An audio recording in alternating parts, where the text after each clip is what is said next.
आपकी नज़र में वाकई जो मॉडल पाकिस्तान में सियासत का चल रहा है, जिसको खुद अब हुकूमत वक्त हाइब्रिड मॉडल कह रही है, ये उसकी कामयाबी है या सियासतदान और हुकूमत इस बात को तस्लीम कर चुकी है कि अब यही अंदाज़ है जिसको हाइब्रिड मॉडल के तौर पर डिफ़ाइन किया जाता है, जिसमें आगे चलना है?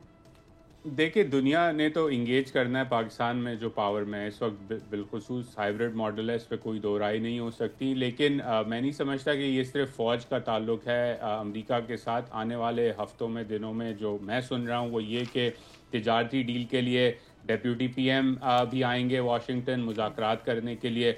उसके बाद डील आगे बढ़ेगी तो वो डील तो सिविलियंस नहीं आगे लेके जानी है। तो जो ताल्लुकात हैं, अगर सिंक है पॉलिसी के अंदर पाकिस्तान की अफवाज और सिविलियन इदारों के अंदर, तो ये रिलेशनशिप के लिए अच्छा है। बेहतर तो ये हो कि पार्लियामान एम्पावर हो, पॉलिसी मेकिंग सिविलियन के हाथों में ज़्यादा जाए। ये इस पे मेरा व्यू है ये कि ये बेहतर है पाकिस्तान के लिए। लेकिन इस वक्त जो स्ट्रक्चर है उसके अंदर अगर एक अलाइनमेंट है और अमेरिका के साथ ताल्लुकात बेहतर हो रहे हैं तो उसके अंदर पाकिस्तान के लिए अच्छाई मौजूद है। सब्सक्राइब करें और बेल दबाएं ताकि कोई खबर रह न जाए।